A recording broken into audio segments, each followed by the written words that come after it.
अस्सलाम वालेकुम student, class 10 chapter 4 हमने स्टार्ट किया है और आज की वीडियो में हम टॉपिक कवर करने वाले हैं 4.1.10 जो कि है सिंपल सी बात है। इसमें क्या बात हो रही है, इसमें जिक्र हो रहा है जी आर्टिफिशियल इंटेलिजेंस और आपकी मशीन लर्निंग, ठीक है। साथ में क्या है जी डाटा साइंस की सिमिलरिटीज़ एंड डिफरेंसेस पे हम बात करेंगे, ठीक है।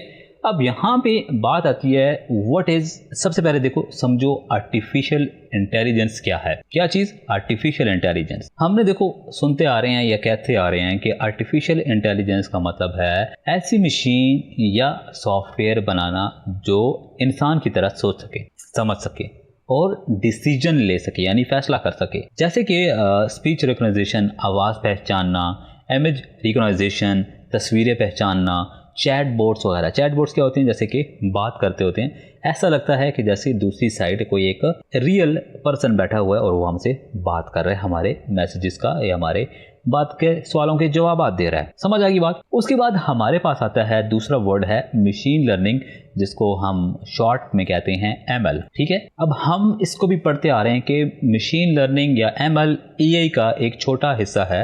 जैसे कि सबसेट हम वर्ड यूज़ करते थे, सबसेट, ठीक है।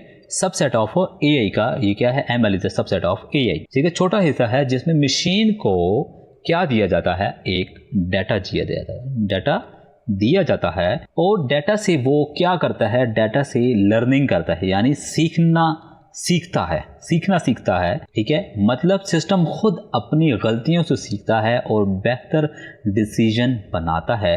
जैसे recommendation system, fraud detection system, spam filtering वाली। हमने लास्ट वीडियो में हमने एक एग्जांपल देखी थी जिसमें हम बात कर रहे थे कि स्पैम फिल्टरिंग वाला आप अगर सिस्टम बना रहे हो तो आप किस तरह से स्पैम फिल्टरिंग वाला करते हो। यानी 100 ईमेल्स दे दोगे, फिर उसको बता भी दोगे कि ये स्पैम वाली हैं, ये अनस्पैम वाली हैं, तो वो उनको देख लेगा कि अच्छा ये स्पैम वाली क्योंकि इस तरह से होती हैं, अनस्पैम वाली तरह से। समझ आ रही है बात? ठीक है। इसी तरह फिर एक और वर्ड है हमारे पास आता है डाटा साइंस का, जिसको शॉर्टकट में DSP लिखा जाता है, ठीक है। अब data science, what is data science? अब यहाँ पे सवाल आता है और चैप्टर भी डाटा साइंस के बारे में। तो अगर आपको लेक्चर 1 याद हो तो हमने इसमें जिक्र किया था डाटा साइंस के बारे में। यहाँ पे वर्ड है डाटा विच मीन इंफॉर्मेशन। अब इंफॉर्मेशन किसी भी चीज की हो सकती है, ठीक है। इंफॉर्मेशन किसी चीज की भी हो सकती है, ऐसे नहीं है, ठीक है। अब डाटा साइंस का काम है डाटा को क्या करना? डाटा को आपने क्या करना है जी? कलेक्ट करना है। जैसे कि हमने बात किया मशीन लर्निंग में कि हम एक डाटा देते हैं, तो डाटा आप कलेक्ट करते हो, उसको क्लीन करते हो।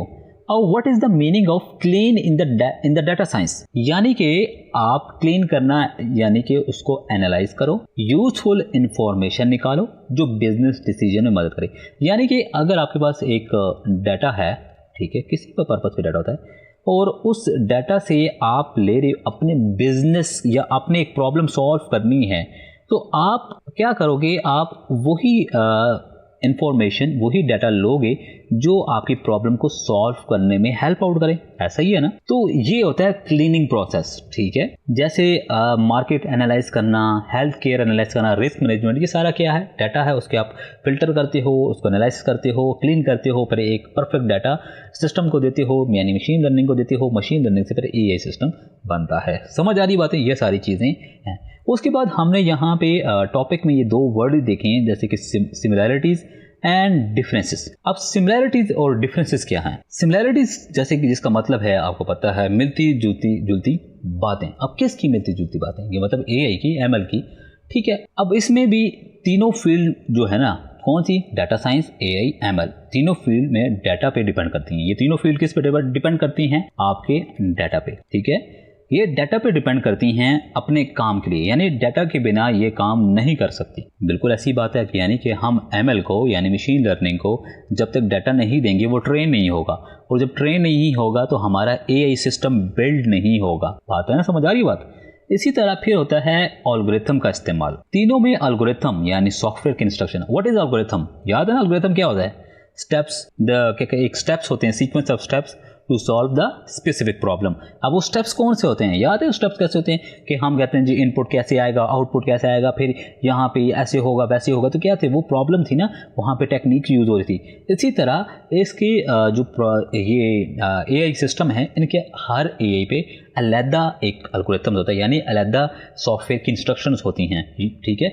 एआई में जैसे कि सर्च एल्गोरिथम है तो उसके अलहदा एल्गोरिथम होगा, एमएल में लर्निंग एल्गोरिथम है तो उसके अलहदा होगा, और डाटा साइंस में स्टैटिस्टिकल और विजुअलाइजेशन एल्गोरिथम होता है। बात समझ आ रही है? हम तीनों फील्ड की बात कर रहे हैं ना, कौन सी फील्ड है मैं दोबारा रिपीट करता हूँ, एआई, ठीक है, और एक एमएल है, ठीक है, और ये एक है जिसको डाटा साइंस डीएस कहते हैं। ये जो सिमिलैरिटीज बात कर रहे हैं, ये किसकी बात कर रही है? इन तीनों की बात कर रहे हैं, ठीक है। और हम बात कर रहे हैं एल्गोरिथम, तो एल्गोरिथम एआई का एल्गोरिथम डिफरेंट होगा, एमएल का एल्गोरिथम डिफरेंट होगा, और डाटा साइंस पे एल्गोरिथम डिफरेंट होगा, ठीक है। समझ आ रही है ना बात? इसी तरह उसके बाद आता है ऑटोमेशन ऑफ गोल, यानी कि तीनों का एम है कि मैनुअल काम को ऑटोमेट करना। ये इनकी सिमिलैरिटीज हैं, यानी मशीन खुद से काम करें बिना ह्यूमन मदद के। हमारा गोल क्या होता है? हम एमएल को क्यों ट्रेन कर रहे हैं? हमारा एआई बनाने का क्या मकसद है? हम डाटा साइंस को फिल्टर क्यों करें, यानी क्लीन क्यों कर रहे हैं? ताकि हम एक ऐसा सिस्टम बना सकें जो ऑटोमेटिक अपने फैसले कर सके, ऑटोमेटिक वो काम कर सके। बात समझ आ रही है?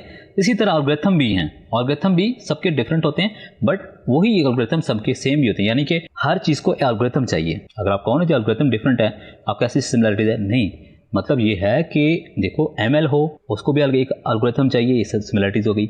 एआई है तो वो भी इसको एल्गोरिथम चाहिए, एक डाटा साइंस है उसको भी एल्गोरिथम। एल्गोरिथम क्या है? मैंने अभी फिर जिक्र किया, स्टेप्स टू सॉल्व द क्या चीज, टू सॉल्व द प्रॉब्लम। अब वो कौन सी हैं? आपको याद होगा हम सर्कल बनाते थे, फिर इस तरह से पैराग्लॉन समथिंग बनाते थे, याद होगा ट्राइंगल, फिर वो यहाँ से यूं जाता था फिर आता था, याद है ना? वो फ्लो चार्ट और समथिंग हम इसमें जिक्र करते थे, याद आ रहा है? स्टेप कुछ याद आ रहा है? कोडिंग से रिलेटेड है, ठीक है। अच्छा, उसके बाद आता है हमारे पास वर्ड है डिफरेंस। अब किसकी डिफरेंस की बात करें? हम इन तीनों की डिफरेंस की अब बात करेंगे। आपको डिफरेंस समझाने के लिए मैंने एक तस्वीर बनाई है, यानी एक चार्ट बनाया है, उस पर आपको मैं समझाता हूँ। अब ये हैं कुछ डिफरेंसेस जो मैंने लिखे हैं एआई और एमएल और डाटा साइंस। यानी कि फोकस क्या होता है, यानी फोकस गोल क्या होता है? फोकस होता है जी ह्यूमन जैसा सोचना और डिसीजन लेना। एआई क्या होता है? ह्यूमन जैसा सोचना और डिसीजन लेना। जबकि एमएल में फोकस क्या होगा?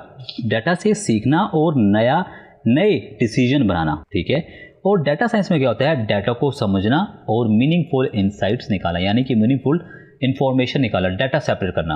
अगर टेक्निक्स की बात की जाए तो यहाँ पे neural network, expert system, NLP का इस्तेमाल किया जाता है, जबकि एमएल में सुपरवाइज्ड अनसुपरवाइज्ड रीइंफोर्समेंट लर्निंग। ये वो टॉपिक याद है ना, supervised unsupervised reinforcement learning, lecture number 2 में हमने ये जिक्र किया था। तो आपको याद होगा एमएल में ये क्यों ज़रूरी है, क्योंकि हम जो डाटा देते हैं हमें होता है कि वो सुपरवाइज्ड है, अनसुपरवाइज्ड है, ठीक है। तो यहाँ पे क्या होता है? नेटवर्क्स होता है। और यहाँ पे क्या होता है डाटा साइंस में? Statistic analysis, data mining, visualisation, ठीक है। एप्लीकेशन क्या है? जैसे कि स्पीच है, इमेज रिकॉग्निशन है, ऑटोनोमस कार है। यहाँ पे क्या है? Recommendations, fraud detection, spam filtering, क्योंकि हम उसको एक डाटाबेस देते हैं ना, एक तरह डाटा देती हैं, उसको ट्रेन करती हैं कि हमें बताओ कि रिकमेंडेशन बेसिस की फ्रॉड है कि नहीं। स्पैम फिल्टरिंग का एक डाटाबेस देती हैं, तो वो स्पैम ईमेल्स को फिल्टर करता रहता है, ठीक है। इसी तरह जब डाटा साइंस में होता है वो बिजनेस इंटेलिजेंस, मार्केट एनालिसिस, और आउटपुट क्या होता है? हमें ऐसा ह्यूमन बिहेवियर जो मिमिक कर सके, यानी कि इंसानों की तरह बात कर सके, इंसानों की तरह काम कर सकते हैं, मिमिक करना, ठीक है। तो यहाँ पे क्या होता है जी? प्रेडिक्शंस और क्लासिफिकेशन होती है। यहाँ पे क्या होता है? हम एक रिपोर्ट तैयार करते हैं, यानी डाटा तैयार करते हैं, इन्फॉर्मेशन तैयार करते हैं, इनसाइट्स और ग्राफ्स की, मतलब इसमें हम ग्राफ्स में रिप्रेजेंट करते हैं, क्योंकि हमने एक डाटा, जब किसी डाटा से डाटा निकालना है, इन्फॉर्मेशन निकाली है, तो हम क्या होता है, आपको कोई कुछ अच्छे खासे नंबर दे दिए जाएँ कि पिछले साल कितनी सेल थी, फलाने साल कितनी साल से सेल थी, तो आप क्या करो? आप फिगर्स में तो नहीं बताओगे, कि जुबानी कलाम में तो नहीं बताओगे, तो फिर आप एक क्या करते हो? एक चार्ट बनाते हो, तो उसको बताते हो कि जी हमारे जो पिछले साल थी वो इस तरह से रिप्रेजेंट करते हो। तो वो वैसे भी जो ग्राफ को देख के या चार्ट को देख के कहता है कि हाँ हमारे इस साल की जो सेल है वो बहुत ज़्यादा हुई है या कम हुई है, फिर समथिंग लाइक, ठीक है, जो ग्राफ का जिक्र है। बात समझ आएगी? ये हैं डिफरेंसेस किसके? एआई, एमएल, डाटा साइंस के। अब आप इसको इंग्लिश में कर लो या फिर जो बुक में लिखा हुआ है वो पढ़ लो, और ये बातें अपने माइंड में रखो, तो आपको समझने में आसानी होगी। अभी जो मैंने बातें बताई हैं वो भी इनमें ही, इन सब में जिक्र हुआ है। डू यू नो में आप जाके देखो, ये जो आपकी पिक्चर बनी हुई है, ठीक है, आप इसमें देखो एमएल के बारे में लिखा हुआ है, एआई के बारे में। ये वही है, it is a process of limiting human behaviour to focus on decision making, machine learning, algorithm that add logic to mimic human behaviour, something AI, ठीक है। डाटा साइंस में क्या है? It is study of data to extract meaningful insight, focus on data collection, data, ये सारा चीज़ें वही बातें हैं जो मैंने कि आपको बताई हैं। और जो ऊपर डिफरेंस है उसमें भी ये जिक्र हो रहा है। उसके बाद हमारे पास आता है, एक आता है ये CHURN, ठीक है, URN प्रेडिक्शन, आप इसको प्रोनाउंस कर लेना कि इसको क्या प्रोनाउंस करते हैं। अब इसका मतलब क्या है, देखो इसका मैं अब ये जो स्टोरी है, ये सारी कहानी है, ये आप खुद पढ़ लेना, मैं आपको जनरल सीख बताता हूँ इसका कहना क्या मतलब है। ये कहता है कि बिजनेस जैसे कि टेलीकॉम या कपड़ों की दुकान अपने कस्टमर का डाटा कलेक्ट करती है, ठीक है, आपका टेलीकॉम है या दुकान है या कस्टमर है या शॉपिंग मॉल है, ठीक है, वो क्या करती है, वो कस्टमर का डाटा कलेक्ट करती है।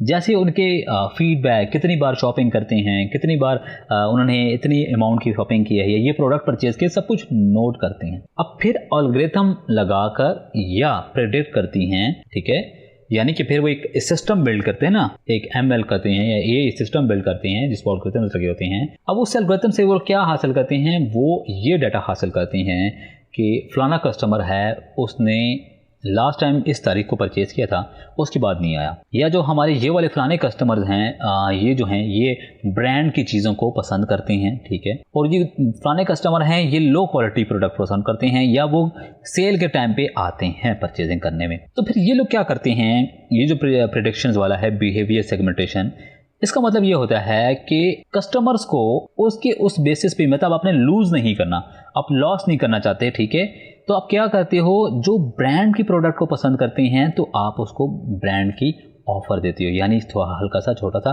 डिस्काउंट देते हो या 5%, या हमारे पास नए प्रोडक्ट्स आ गए हैं आप ले लो। आपको अक्सर कभी कोई मैसेज आ जाता है कि जी आपकी ऑफ़र लगी हुई है हमारी 10% ऑफ, 10-20% ऑफ, या कहीं ईमेल आ जाती है, अक्सर ईमेल भी आ जाती है अगर आपने कहीं लॉगिन किया हो ना, कहीं पे परचेजिंग लास्ट टाइम की हो तो उनकी तरफ से भी आती है। आप दराज में जाओ तो पहले तो दराज की ईमेल आती थी, अब दराज के अंदर नोटिफिकेशन पैनल है, ठीक है, एक पेज है, तो वहाँ पे आपको डिफरेंट हर वक्त नोटिफिकेशन आ रहे होंगे, जी फलानी चीज़ सस्ती होगी, हमारी 9/9 सेल चल रही है जैसे कि अभी करंटली, ठीक है, और जब हमारी 10 वाली सेल चल रही है इसमें आपको डिलीवरी फ्री, समथिंग लाइक है। वो क्या होता है, वो आपको कस्टमर अट्रैक्शन होती है। इसका मतलब ये है, ठीक है, आपको उनके बिहेवियर को समझ के, ठीक है, उसको वही ऑफर करो जो वो चाहते हैं या वो उससे रिलेटेड हो, ठीक है। जो सेल के टाइम पे आते हैं तो उनको सेल के मैसेजेस दो कि भाई हमारी फलाने प्रोडक्ट्स पे सेल लगी, आप आके परचेस कर लो। क्यों करते हो, कि हम उसको लॉस नहीं करना चाहते, ठीक है। तो इसका मतलब ये होता है, किसका मतलब होता है इसका, ये जो CHUR आना है चरण प्रेडिक्शन समथिंग है कि आप इसको प्रोनाउंस कर लेना कि कैसे प्रोनाउंस करते हैं,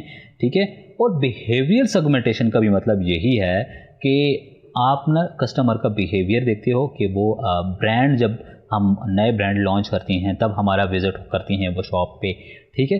आप उस बिहेवियर की बेसिस पे आप उनको क्या करते हो, कैटेगराइज कर देते हो, यानी ग्रुपिंग कर देते हो, ठीक है। जो बिहेवियर और ये प्रेडिक्शन का मतलब, इनका दोनों का सेम का मतलब यही है, ठीक है। यहाँ पे देखो ये सारी बात नहीं है। After applying a various algorithm and visualising the result, the store might have observed the some customer are not visiting the store as often as they were visiting a few months ago, then the store might send some personalised offer. अब personalised offer का मतलब क्या है कि सिर्फ specific उन्हीं के लिए, ठीक है, personalised offer to customer which can reduce the possibility of losing the customer. इसी तरह बिहेवियर सेगमेंटेशन क्या है, is the process of dividing customer into groups based on किसके, on the on their behaviour. Behaviour क्या होगा, behaviour क्या मतलब उसका कि वो क्या परचेज करते हैं, कब आते हैं, सेल आइटम लेते हैं, ब्रांड आइटम लेते हैं, कितने की शॉपिंग करते हैं, कितने की नहीं करते, समथिंग। ये बिहेवियर है, जिस बिहेवियर पे आप उसको फिल्टर करना चाहते हो या ग्रुपिंग करना चाहते हो। फिर है strategy use to categorise customer according to their behaviour towards some services और products. This approach enables the business to design marketing strategies and offering more precisely. It enables the business to meet specific needs and customer segment. The key aspect of behavior क्या है जी, are analyzing the purchasing frequency, brand loyalty, usage occasions and response to market stimulate। बात समझ आ गई। तो ये छोटे से topic था, इसमें हमने क्या देखा, हमने देखा ML, ठीक है, उसके बाद हम AI की जिक्र किया, उसके साथ हमने डाटा साइंस को किया, फिर हमने इसकी बात की कि इनके अंदर सिमिलैरिटीज कौन कौन सी हैं, फिर हमने बात की इनके अंदर डिफरेंस क्या क्या है, ठीक है। उसके बाद हमने ये दो प्रेडिक्शन मेथड देखे, एक है चरण प्रेडिक्शन समथिंग है और एक है बिहेवियर सेगमेंटेशन, ठीक है। अब बिहेवियर सेगमेंटेशन क्या है ये भी मैं आपको बताया कि ये किस तरह से होता है। इसमें क्या होता है कि हम कस्टमर्स को या हमारे जो हैं उनकी ग्रुपिंग की जाती है on the behaviour, on the basis of behaviour. Behaviour क्या चीज़ें वो बताया मैंने, और ये प्रेडिक्शंस क्या है, प्रेडिक्शन ये होता है कि आप कस्टमर लॉस नहीं करना चाहते तो फिर आप उनको ऐसी कुछ ऑफ़र दो, ठीक है। ऑफ़र कैसी होती हैं कि ऑन द बेसिस ऑफ कि वो क्या पसंद करते थे, अगर सेल की हैं तो सेल वाले आइटम हैं, ठीक है। आपको देखो कंपनी भी आपकी जो टेलीकॉम कंपनी है, आप जोंक है, टेलनॉर है, वो भी आपको ऑफ़र देता है कि ये हमारी नया पैकेज आ गया है। तो वो क्या है, अगर आप व्हाट्सएप का पैकेज लगाते हो तो आपको व्हाट्सएप से रिलेटेड मैसेज करेगा कि हमारा व्हाट्सएप पे एक नया पैकेज लॉन्च हुआ है, हमारा फलाने का एक नया पैकेज लॉन्च हुआ है। तो ये वो बातें कर रही हैं, ठीक है। इस छोटे से टॉपिक में बातें तो काफ़ी हो गई हैं। अगर आपको कोई समझ नहीं आई तो आप सिंपली मुझे कमेंट में पूछ सकते हैं, मैं आपको कमेंट पे भी आपको वहाँ पे रिप्लाई करूँगा और आपको डाउट जो है आपका वो क्लियर करूँगा। आपका वक्त देने के लिए बहुत बहुत शुक्रिया।